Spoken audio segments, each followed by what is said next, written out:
What's going on, boober tubers? Snifty Dugan here. Getting ready to drop my bike off for some service. Before we get started, hit the subscribe button, hit the bell notification icon so you guys get notified every time I upload a video. We'll be back right after this.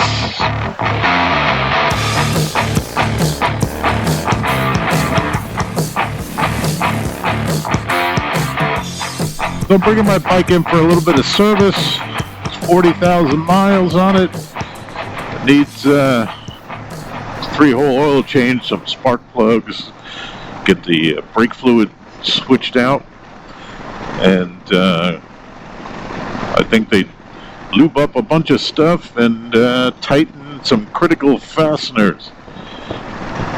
So I'm dropping it off. But the main reason I'm dropping it off is I'm getting rid of this piece of crap Boom GT radio.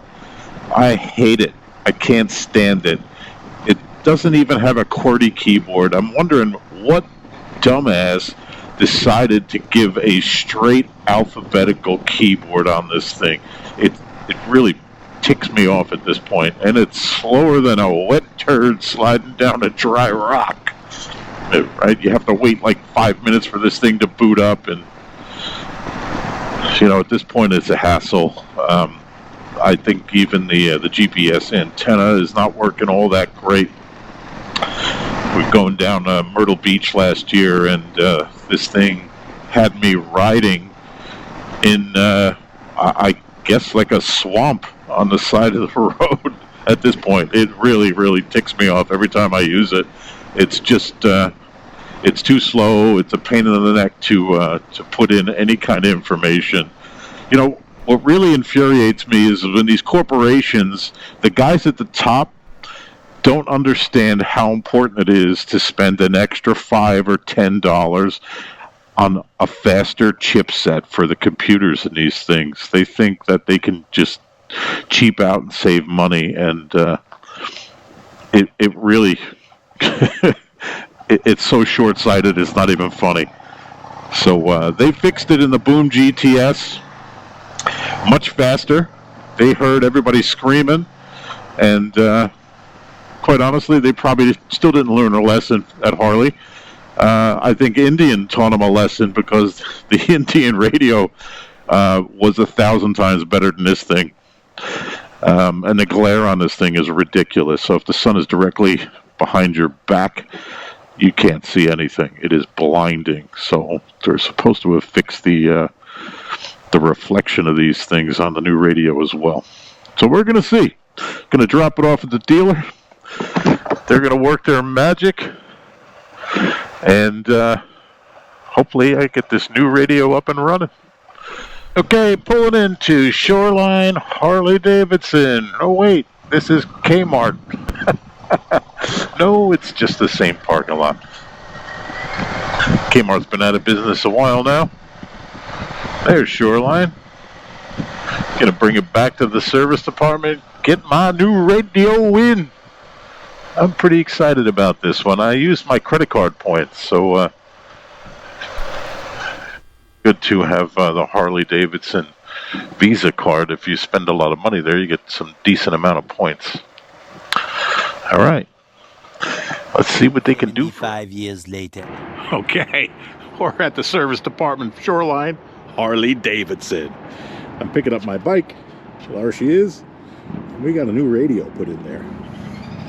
Look at that, shiny. I tell you, I got so aggravated and annoyed with the old radio that I had to replace it. I couldn't stand it. I wanted to buy a new bike, but of course, if you looked at the price of the new bikes lately, there's $37,000 for a full tour, and no thanks. Way too expensive. And this bike is good. There's nothing wrong with it, so why get rid of it? I just spent a couple of bucks and got the better radio. Got a fantastic deal on it from Shoreline, and why not? The next day. It was getting dark out. and there was absolutely no reason to try and film anything on a GoPro when it's pitch black outside when I was riding home. So I didn't even mess with this radio. I figured, you know what? Let's see how intuitive this interface is. If I could figure out how to do this stuff without looking at a manual or instruction. So what do I want to do first? I want to look up my phone. I want to add a new device.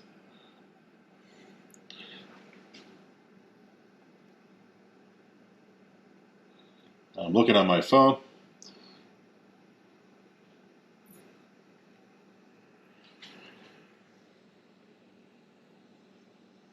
It doesn't see anything.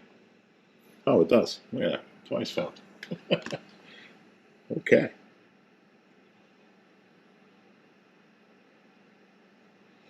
Boom GTS. Yeah, it matches. So the reason I spent the money on this radio was Plan